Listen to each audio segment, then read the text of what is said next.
This is the morning brief with The Star. I'm Suzanne Kiprano.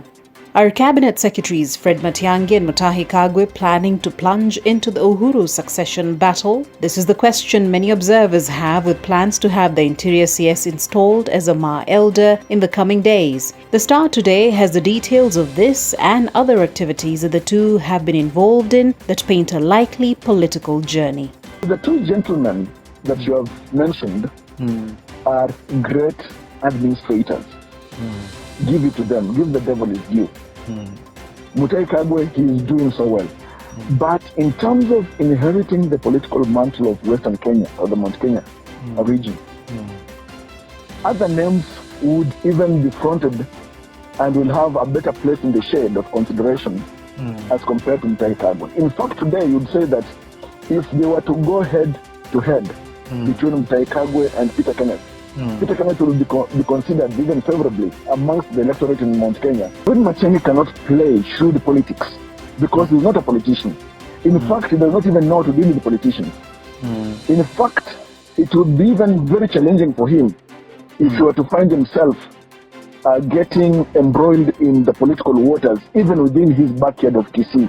Get a copy of The Star by subscribing to our e-paper for only 10 shillings by dialing *550*3#. Kenyans are being urged to continue observing all measures put in place to contain the spread of COVID-19 due to the growing numbers, while announcing 120 new cases, bringing the tally to 6,190. The Ministry of Health said that 91% of cases in Kenya are from community transmission. It came even as President Uhuru Kenyatta hinted at the possible lifting of the inter-county lockdown in the coming days. We are going to be starting domestic flights.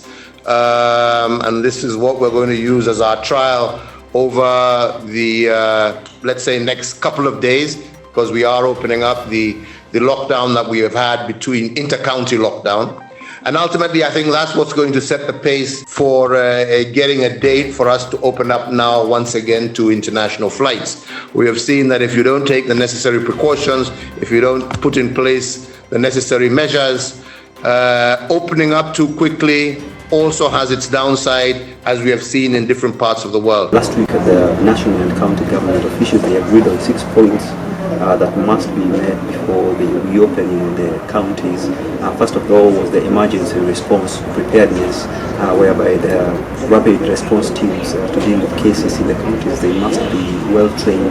There's also the issue of case detection and management, where we see ongoing training of tracking and tracing teams in the counties, and also the counties also have to have their risk communication.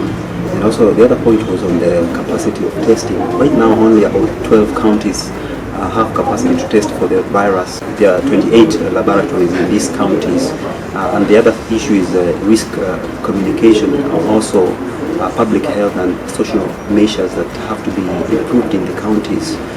Right now we have about also the 300 bed capacity. Only about 12 counties have this capacity, so we still have a long way to go. But last week the Council of Governors Chair Wycliffe Oparanya promised that by the end of within 30 days the rest of the counties will have this capacity. Meanwhile, are you still taking COVID-19 lightly? When Robert Mureithi met one of his mentees for lunch 2 weeks ago, he hoped for the usual discussion and that would be all. The young mentee had a persistent cough but dismissed it as a slight flu or allergy. 3 days later, Mureithi, who is 44, got unwell but self-medicated, hoping the illness would just go away. But his health got worse, eventually landing him in ICU. A COVID-19 test turned out positive. Mureithi died 2 days later and was buried in 48 hours. As the dust settled on the impeachment drama between Kirinyaga Governor Anne Waiguru and the county's MCAs, the wave moved to Kitui. Drama ensued in the assembly premises after Kitui Governor Charity Ngilu sent her lawyers to respond to a summon by the MCAs. Ngilu has maintained that the impeachment process against her is unconstitutional. Now, Kitui MCAs are seeking to remove Governor Charity Ngilu over charges of failure to follow procurement procedures and failure to remit statutory deductions owed to KRA. But again, like other impeachments that have collapsed. I fear that this is one that is also headed that direction, possibly because it is driven by political motivation more than getting justice for the voters. It's a complex challenge because of one, for impeachment to sell through, the charges must be specific, and I'm afraid most of our MCs are yet to really show that they have specific charges against persons they intend to impeach. So, like in other areas where we have experienced this matter, Ngilu may also be equally a victim of political discourses within Kitui County. We understand that she has gone to court and she has obtained some court orders.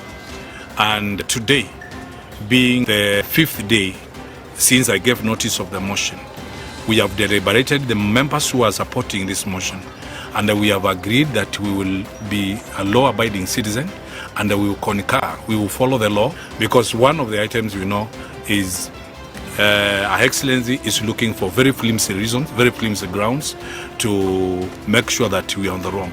Eventually, the impeachment motion will be debated, and I know the results are as good as determined. Police in Naivasha have been given by the court 7 more days to hold 42-year-old Beatrice Mwende, who murdered her 4 children over the weekend. Speaking earlier, the woman, who looked composed, apologized for her deeds, saying that she was possessed during the incident and still thought that it was a bad dream. Mwende blamed her former boyfriend for the deaths, saying that she was in pain and trying to come to terms with the killings of her minors. And finally, we learn how to write when we're at primary school, but as we grow older, we develop our own style rather than sticking to what our teachers taught us. But it turns out that the way in which we form letters actually says a lot about your personality, especially the letter X. Handwriting analyst Kathy McKnight for Oprah Magazine considers this the right way to draw the letter X. Get a copy of The Star by subscribing to our e-paper for only 10 shillings by dialing *550*3#. You can also get more on the Star website.